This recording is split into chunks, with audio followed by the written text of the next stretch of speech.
Fellner, live. Worüber Österreich heute spricht, was unser Land bewegt. Fellner, unabhängig, unparteiisch und wirklich kritisch. Fellner, live. So, und am Schluss der Sendung haben wir noch jemanden bei uns, ohne den Sie und vor allem ich ja fast Entzugserscheinungen hätten. Ne? Deswegen bin ich noch einmal gekommen in der Woche. Ja? Gerald Grosz, Servus, Wolfgang. Gerald Grosz hier im Studio, der will uns unbedingt sein Buch andrehen, denn von Gerald Grosz erscheint in diesen Tagen ein Buch, bitteschön vielmals, und das heißt, was zu sagen ist. Ja? Der Gerald Grosz malträtiert uns ja fast täglich mit Instagram-Botschaften über Video, Facebook etc., die eine, wie ich weiß, sehr hohe Anhängerschaft an Masochisten haben, die sich das jeden Tag reinziehen, muss man dazu sagen. Und das hat er jetzt als Buch festgehalten. Und da hat es ja immer den legendären Chefredakteur Schulmeister der Presse gegeben. Kann ich mich erinnern, Paul Schulmeister. Eine legendäre, historische Journalistenfigur. Der hat uns jeden Tag erklärt, dass das Abendland untergeht, und so ähnlich ist das Buch. Also wenn Sie ein Buch haben wollen, nachdem Sie garantiert nicht einschlafen können, dann bitte Gerald Grosz, was zu sagen ist. Also ich bin schwer depressiv, nachdem ich das jetzt gelesen habe, Gerald. Wobei, du machst jetzt noch einen guten Eindruck es geht alles unter. Wenn ich nur kurz zitieren darf, Gerald Grosz, Eintrag vom 10. September 2017, soweit geht es zurück. Ja. Damals wusstest du schon, wir leben in einer perversen Zeit, hast du geschrieben.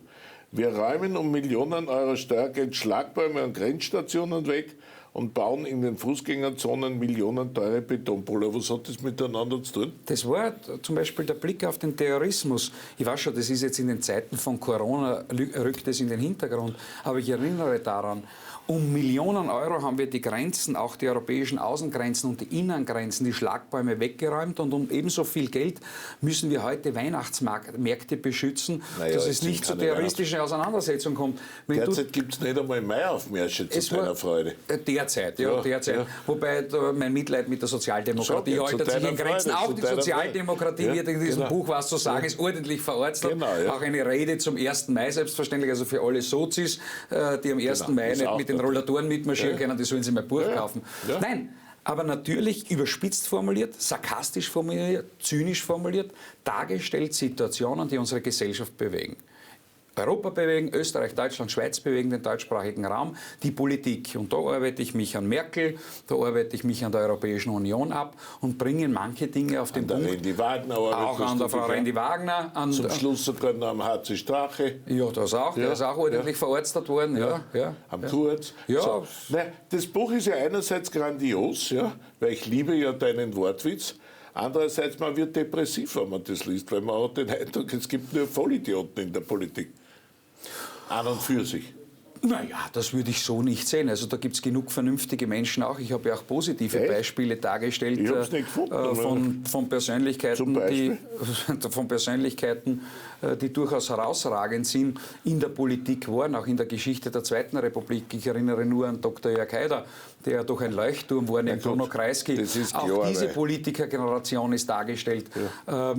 Ich erinnere an meinen eigenen Chef, Herbert Haupt, der eine untadelige Person war. Es gibt europaweit Politiker, vor denen ich den Hut ziehe. Das ist gar keine Frage. Sind alle Versager aber ich decke schonungslos auf, nicht alle, aber ich decke schonungslos auf, wo aus meiner Sicht politische Fehlentwicklungen auch zu einer Fehlentwicklung in der Gesellschaft führen. Also, das betrifft Islam, das betrifft die EU, das betrifft unsere Finanzwirtschaft, das betrifft unsere Sicherheitspolitik. Da sind Fehler. Und das betrifft vor allem, und deswegen habe ich das Buch geschrieben, auch die aus meiner Sicht subjektiv voranschreitende Einschränkung der Meinungsfreiheit durch die Keule der politischen Korrekten. Zu dem kommen wir gleich. Ja, die politisch Korrekten, die Mitglieder der sogenannten Creme de la Creme, wie du sie nennst. Ja, man kann auch Etablierte dazu sagen. Die haben es ja besonders angetan, da schreibst du ja, an euch selbsternannte Eliten, Rufzeichen.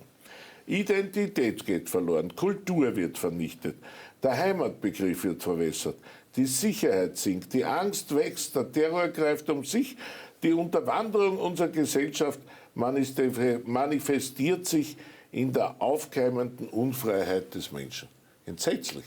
Da kannst du nicht mehr schlafen, wenn du das Buch gelesen hast. Ja, aber bringt ja dann einen Serotonin-Wiederaufnahmehemmer oder Flaschen Wein, dann geht es schon wieder. Ja. Oder erfreu dich über deine Quoten, dann geht es dir schon wieder besser. Politische Depression. Aber bleiben wir beim Ernst. Wenn jetzt nicht die gesamte Welt ergriffen wäre von der Corona-Debatte, ja, wie schaut denn unser Alltag aus? Wolfgang Fellner, du selbst führst seit 50 Jahren Journalismus durch, betreibst Zeitungen, und zwar nicht erfolglos, sondern durchaus erfolgreich. Was sind denn die Schlagzeilen von Österreich? Messerstechereien dort, Vergewaltigungen dort, Integrationsprobleme in unseren Schulen. Nein, aber was haben wir, auch unsere Diskussionen der letzten 2 Jahre haben mich zu diesem Buch bewegt. Ja. Also du hast auch einen Beitrag dazu, du brauchst dich dafür nicht genieren. Also ich hoffe, du wirst nicht geprüft. Ich habe dich zu dieser kollektiven Nein, auch diese Diskussionen, viele polarisierend geführte Diskussionen, wo Gegensätze, ideologische, inhaltliche Gegensätze aufeinandertreffen, die mich dann dazu gebracht haben, dieses Buch zu schreiben, das wir jetzt dieser Tage herausgeben. So, und dann kriegen ja die Journalisten auch ihr Fett ab.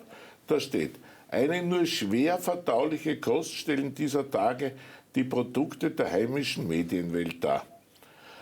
Es wäre doch ehrlicher und anständiger, wenn die Damen und Herren Redakteure ihre Schreibtische gleich in den Parteizentralen verlegten, um vor Ort ihre Direktiven mit den Wurstfingerlein in die Tasten zu hauen, die Nebelgranatenwerfer, die Verduscher und Verzerrer in den Redaktionen haben Hochsaison. Ja. Und? Wer ist es? Wen meinst du damit? Wir haben genug. Welche Zeitung soll da geht es nicht um Zeitung. Du hast selber Zeitung, Fernsehen und Radio. Also beschränkst nicht nur auf die Zeitungen. Wer soll in der Parteizentrale? Wir haben, selbstverständlich, wenn wir uns den ORF anschauen, aber auch eine andere große Zeitung in dem Land, die ich immer wieder kritisiere, die sich dort in Hofberichterstattung ergeht. Wir haben es tatsächlich in Teilen des Journalismus zu tun mit einer Hofberichterstattung, die mit investigativen Größen wie dem dir bekannten Alfred Wurm, mit dem ich ideologisch nie einer Meinung war, aber seine journalistische Tätigkeit geschätzt habe, mit dem dir bekannten Kurt Kuch, der selbst mitgefotzt hat, aber auch zu Recht. Das hat, was wir derzeit präsentiert bekommen, nämlich die Meinung, die veröffentlichte Meinung, aber schon längst nicht mehr die öffentliche Meinung, das hat für mich mit Journalismus nichts zu tun. Wieso, wenn wir dieser Tage, ich nenne dir auch dieser Tage ein gutes Beispiel. Ein kleines Beispiel, es fällt nur den wenigsten auf. Du überträgst die Pressekonferenzen aus dem Bundeskanzleramt. Ja. Selbstverständlich schaltest du nicht deine Leitung ab, wenn es zu den Fragen der Journalisten kommt, sondern bleibst auf der Kamera bis zum Ende der Pressekonferenzen, weil du dem Informationsbedürfnis der Menschen gerecht werden willst. Der ORF trat ab. Da wird die Rede zur Lage der Nation wie auf dem Balkon des ZK der KPDSU abgehalten, und sobald der Bundeskanzler oder der Innenminister oder wer auch immer fertig gesprochen haben, ohne eine Frage zuzulassen, wird abgedreht. Das hat für mich nichts mit Journalismus zu tun. Ein anderes Beispiel. Du betreibst einen Sender, bei dem ich seit mehr als 2 Jahren die Gelegenheit habe, gegensätzlich konträre Positionen auszutauschen. Das ist in keinem anderen Sender möglich. Schau nach Deutschland, schau nach Österreich in den öffentlich-rechtlichen Bereich. Gibt es denn so ein Format, wo ein Herausgeber zulässt, dass ein prononcierter ehemaliger Mitte-Rechtspolitiker immer gegen links auftritt? Nein, also jetzt da gibt's, die anderen machen 80% Mainstream-Ware und sagen, gut, die Idioten, das Volk kann man mit dem Opium schon einlullen. Das ist dann quasi der Kaufjournalismus, der gerade opportun ist eines gewissen Establishments. Du musst ja selber erkennen, dass du zum Beispiel einer bist, der beide Seiten zulässt. Ja, das ist ja so. Und du scheißt ja nichts. So.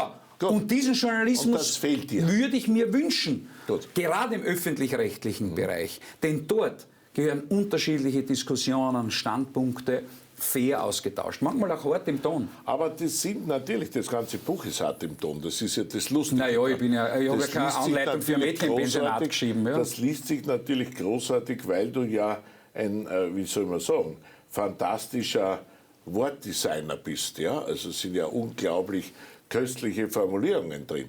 Aber im Ganzen ist es sehr depressiv. Eigentlich ist es ein Buch über den Untergang des Abendlandes. Na schon. Es ist ein Buch, das Menschen zu einem politischen, demokratischen Diskurs animieren soll. Alle meine Videoblogs auf Facebook, YouTube, Insta, alle meine Kolumnen bei dir in der Zeitung, in anderen Zeitschriften, sollen Menschen helfen, einen harten, aber wichtigen Diskurs zu führen. Nicht schlimmer als die Einheitsmeinung. Aber jetzt nicht schlimmer als das Duckmäusertum. Bringen wir sie kurz auf den Punkt. Gern. Erste Meinung. Ja? Unsere Kultur ist zerstört, weil wir von Flüchtlingen überfremdet wurden. Unsere Kultur ist nicht zerstört, unsere Kultur ist in Gefahr durch eigene hausgemachte Fehler, die wir in einer Politik, in einer Gesellschaft des Laissez-faire, einer orientierungslosen Gesellschaft in Wahrheit zulassen. Unsere Kultur wird auch in Gefahr gebracht durch andere Kulturen, die sich manifestieren. Das ist vollkommen klar, das ist ein Naturgesetz. Wir leben deiner Meinung nach in einer überfremdeten, komplett überfremdeten Gesellschaft, die dabei ist, unsere Kultur zu zerstören, und es wird sie nicht mehr lange geben, wenn ich das Buch richtig lese. Ich sehe mich in der Reihe von vielen vernünftigen Menschen, die es nicht zulassen wollen, dass eine europäische Kultur der Menschenrechte, des Humanismus, ich sage immer, es ist auch Benedikt XVI. Im Übrigen zitiert, Europa, entstanden aus dem Glauben Israels, dem Rechtsverständnis Roms, der Philosophie Griechenlands, das ist für mich Europa.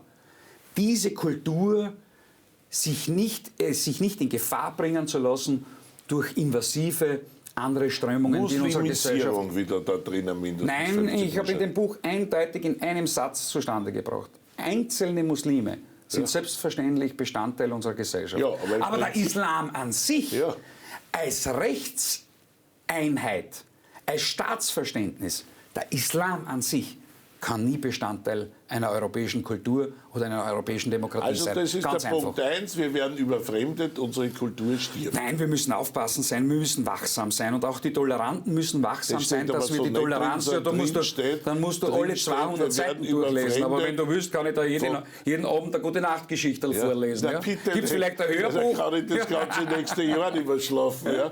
Ich nehme das ja ernst, ich kriege ja Depression, wenn ich das lese. Du schaust aber nicht so aus. So, also erstens.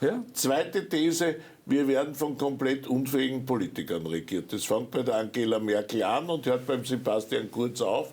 Die Unterschiede sind minimal. Nein. Halt ein guter Mann. Sebastian Merkel sehe ich... Sebastian Merkel das sag ja, Sebastian Merkel. Wenn er nicht aufpasst, ist er auf dem Kurs. Sebastian Ja? Kurz sehe ich viel differenzierter. Sebastian Kurz ist ein hochintelligenter, gefinkelter Politiker, der mich in seinem Wahlkampf 2017, und das bringe ich auch zum Ausdruck, an die Wahlkämpfe Jörg Haiders erinnert hat. Aber in Wahrheit aber da gibt es ganz andere Qualitäten. Ja? Angela Merkel, Ursula von der Leyen, Jean-Claude Juncker. Angela Merkel ist ja für dich die Inkarnation der Unfähigkeit. Sie ist die Spalterin Europas, jawohl. Sie mit ihrer Wir schaffen das Politik aus 2015, sie mit ihrer Griechenland-Politik, die nur die Banken gestützt hat, sie mit ihrer Politik in Wahrheit eines europäischen Superstaates hat es zusammengebracht, dass diese Europäische Union nicht mehr funktioniert und zerbröselt. Und sie ist auch schuld mit ihrer Politik, dass sich zum Beispiel Großbritannien verabschiedet hat. Und sie ist für dich die Inkarnation der Unfähigkeit. So lese ich das Buch. Ich glaube nicht, dass diese Frau unfähig ist. Ich glaube, dass sie einfach ein anderes Ziel verfolgt, das mit meinen Zielen von einem Europa der einzelnen Nationen in Frieden und wirtschaftlicher Zusammenarbeit nicht in Zusammenhang zu bringen ist. Welches Ziel verfolgt sie? Sie verfolgt einen europäischen Staat. Sie verfolgt die Europäische Union als eigenes Völkerrechtssubjekt. Das verfolge ich nicht. Ich verfolge im Gründungsgedanken eine Europäische Union der einzelnen Nationen, die sich auf dem Wesentlichsten verständigt, nämlich auf der wirtschaftlichen Zusammenarbeit. De Gaulle, Adenauer, Schumann, Churchill haben mit der Kohlegesellschaft in den 50er Jahren genau aus den Wirren des Zweiten Weltkrieges genau das aufgesetzt. Wenn wir Staaten zur Zusammenarbeit zwingen können, dann nur über den Handel. Heute haben wir eine Europäische Union mit eigener Hymne, eigener Währung, eigenem Rechtsverständnis. Die Währung ist ja nicht das Schlechteste. Ja, das haben 2008 kann ich die Interviews zitieren, wo du spätestens bei der Griechenland-Krise, wo wir die Deutsche Bank retten haben müssen, ganz anders gedacht hast. Du willst keine gemeinsame Währung mehr. Und wir haben die gemeinsame Währung. Wir müssen ein Europa so bauen, dass dauerhafter Frieden durch wirtschaftliche Zusammenarbeit möglich ist, aber der Regulierungswahn einer Brüsseler Bürokratie und auch dieser Wahn, eine Vereinigte Staaten von Europa zu schaffen, nicht möglich ist. Und dieser Tage in der Corona-Krise, Wolfgang Fellner, sehen wir, wie einzigartig die Europäische Union versagt hat. Immer dann, wenn große Krisen kommen, Bankenkrise 2008, Finanzkrise, Wir schaffen das Krise 2015, Corona-Krise 2020. Immer dann, wenn es ums Große geht, versagt die EU. Wenn es um die Gurkenkrümmung geht, da sind sich die Bürokraten schnell einig. Das ist nicht ein Europa, das ich will. Das Buch kritisiert ja vehement die offenen Grenzen. Die offenen Grenzen, du willst in Wahrheit die offenen Außengrenzen wieder Grenzen haben. Ich will im innereuropäischen Verkehr selbstverständlich keine offenen Grenzen haben. Aber nicht drin. Da regst du auf, dass die Grenzzäune entfernt wurden etc. Also ist vorlesen. 2015? Ja, nein, nicht 2015. Generell, ja, aber lieber Wolfgang Fellner, wenn 2015 generell. Über die Balkanroute Hunderttausende Menschen angezogen durch Wir schaffen das Merkel über Österreich nach Deutschland in den Norden Europas einsickern und der damalige Bundeskanzler und von dir geschätzte Werner Feimann sagt, er macht einen Zaun mit Seitentürdeln, das ist seine Antwort gewesen. Dann habe ich selbstverständlich gesagt, Grenzen rauf. Nein. Aber mir geht es wesentlich... Du forderst hier, ich darf dich an dein Buch erinnern, du forderst hier wieder Grenzen. Du schreibst, wir haben die Zäune an der Grenze um viel Steuergeld abgebaut, aber um jede Großveranstaltung, weiß ich nicht, wie du das meinst, werden Großveranstaltungen müssen wir Zäune bauen. Müssen wir Polizisten hinstellen bei jedem Fußballmatch aus der Polizisten von den Grenzen abstellen, aber in den Großstädten an jeder Hausecke einen schwer bewaffneten Personenschützer. Dann steht, wir kontrollieren an den Grenzen nicht mehr die Personaldaten und finden an deren Pässe in den Führerhäusern von LKWs. So, Faktum. Also klarerweise bist du für Grenzen. Klarerweise bin ich für Kontrolle und Grenzen, damit wir wissen, wenn wir in Europa überhaupt hereinholen. Gut. Das erste Ziel, Außenschutz, Schutz der Außengrenze. Ja, das war unter dem Eindruck, Entschuldige, das war unter dem Eindruck 2015. Ja. Da hätten wir, nachdem Kroatien, Slowenien alle durchgewunken haben, dort hätten wir die Grenzen hochziehen müssen. Also soll es wieder Grenzen geben, so wie jetzt in dieser Corona-Zeit? Ein friedliches Europa, das seine Außengrenzen definitiv schützt und nicht wie ein Schweizer Käse offen lässt, wie die Löcher, die Luftlöcher. Derzeit hält die Außengrenze. Derzeit hält sie. Gott sei Dank. Braucht im inneren Verhältnis keine Grenzen. Ganz klar. Also das Buch ist in dem Punkt nicht mehr aktuell. Trotzdem lese ich es gerne, weil es ein Querschnitt durch eine politische Entwicklung von 2 Jahren, zwischen 2017 bis Ende 2019, bis hin zur Ibiza-Geschichte, ist, glaube ich, einiges... Jetzt fehlt ja das letzte Kapitel. Das Corona-Kapitel. Das fehlt ja. Das fehlt, Liefer es uns nach für jeden, der sich das Buch kauft. Was wird dann im Corona-Kapitel stehen? Im Corona-Kapitel würde stehen, dass aus Angst vor dem nahenden Corona-Tod die Menschheit Selbstmord begangen hat. Dass wir mit dem Blick als Europa, mit Blick auf die nicht vorhandenen Gesundheitssysteme Frankreich, Spanien, Italien, Frankreich hat Macron erst voriges Jahr 4000 Spitalsbetten geschlossen, Maßnahmen ergriffen haben, die gesundheitspolitisch richtig waren, zweifelsohne, und ich bin kein Anhänger des Sozialdarwinismus, wirtschaftspolitisch eine Katastrophe bedeutet haben. Und dass wir nach der Bewältigung dieser gesundheitspolitischen Krise, deren Ursache nicht nur der Virus ist, sondern kaputte Gesundheitssysteme, an die Grenzen gesund optimierte Gesundheitssysteme, wir gegen Ende des Jahres einer der größten, zuerst Krisen der Realwirtschaft, darauf der Finanzwirtschaft, die höchste Arbeitslosigkeit in der Geschichte dieses Kontinents zu verzeichnen haben, sich daraufhin massive Gerechtigkeits-Vermögensverteilungsdiskussionen abspielen werden. Die Eat-the-Rich-Diskussion wird kommen und Katzian hat vorige Woche schon angekündigt, Vermögensteuern, Reigensteuern, Erbschaftssteuern. Das heißt, dass ausgerechnet konservative Politiker wie Kurz und Merkel Gefahr laufen, ein sozialdemokratisches Jahrzehnt einzuleiten. Das wird in dem Buch stehen. Das heißt, der Schluss wäre dann überhaupt depressiv, weil der Schluss wäre eigentlich, wir fahren gegen die Wand. Der Schluss wird lauten, und auch das werden wir überleben, weil der Mensch gut ist.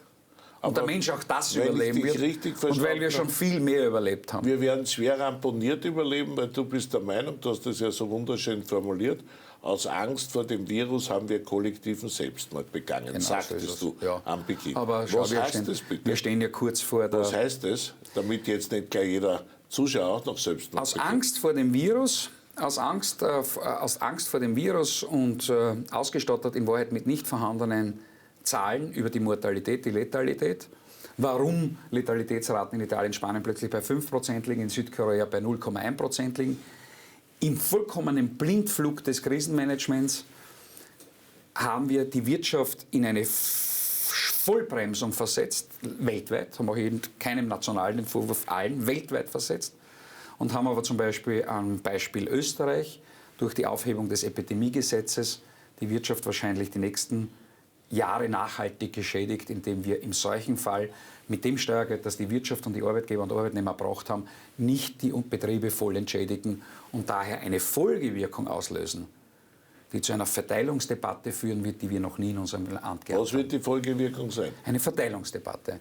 Wir werden Arbeitslose haben, wir werden morgen oder dieser Tage die Arbeitslosenstatistiken analysieren, du in deinen Sendungen, du in deiner Zeitung, alle werden 200.000 plus, plus den 350, die wir schon hatten.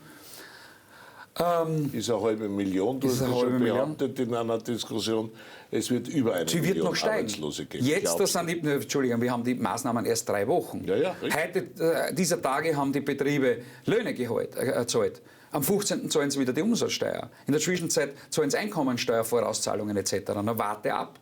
Das wird zigtausende Unternehmenspleiten geben. Es wird mehr als 1 Million Arbeitslose Und am Ende geben. werden wir dennoch in die Wirtschaft 40, 50, 60, 70 Milliarden Euro mit kuriosen Rettungspaketen und Hoffnungen und Stundungen verpulvert haben. Und am Ende wird aber dennoch herauskommen, dass das Geld wieder zu erbringen sein wird. Und dann wird die Verteilungsdiskussion anfangen mit knapp 1 Million Menschen, vielleicht Arbeitslose, die sagen, wir sind entrechtet worden. Und auch Unternehmer, denen das gleiche Schicksal passiert ist. Einfach wird das nicht. Das heißt, es wird eine Nation sein mit sehr vielen Verlierern. Ja, es wird eine Situation sein, wo wir den Krieg gegen das Virus oder den Virus gewonnen haben. Das glaube ich schon. Aber wir werden Folgeschäden haben, die nicht absehbar sind. Ich fürchte mich nicht vor dem Virus. Ich fürchte mich nicht, ehrlich gesagt nicht. Ich akzeptiere alle Maßnahmen. Ich halte mich an jede Maßnahme. Selbstverständlich, ich bin ein ordentlicher Staatsbürger. Aber ich fürchte mich vor dem Tag danach. Wenn wir vor den Trümmern unserer Betriebe, unserer Geschäfte stehen und wenn Folgewirkungen kommen, die wir derzeit nicht absehen können, weil einfach in der entscheidenden Phase nur nachgebessert wurde, Stundungen, Kredite und nicht zum Beispiel wie die Schweiz, die gestern sofort 20 Milliarden Schweizer Franken direkt in die Wirtschaft bis zu 500.000 Franken pro Betrieb hineingesteckt hat, weil die Schweizer genau wissen, wenn die Schweizer Wirtschaft den Bach runtergeht, gibt es diese Schweiz nicht mehr, wie wir sie kennen. Wird es Österreich noch geben, wie wir es Davon kennen? gehe ich aus. Österreich hat 2 Weltkriege überstanden, ein bisschen zerrupft immer und ein bisschen zerfedert wieder. Es wird uns alle geben, es wird dich geben, es wird mich geben. Da glaube ich kein Problem. Aber wir werden uns sehr anstrengen müssen, diese gewaltige Delle auszudämpfen. Gut, das war Gerald Grosz, ein, würde ich sagen, ausgesprochen depressiver Schluss einer sehr spannenden Schlussrunde. Danke, Gerald. Ich darf noch einmal das Buch empfehlen, falls Sie nicht schlafen wollen, heute oder in den nächsten Tagen. Was zu sagen ist, Gerald Grosz, Überdosis Depression, aber auch Überdosis Wortwitz, Überdosis hervorragende Formulierungen. Gerald Grosz, unser liebster Talkgast, jetzt auch als liebster Buchautor. In dem Sinn, das war's für heute. Danke fürs Zuschauen. Wir sehen uns morgen wieder bei Fellner Live.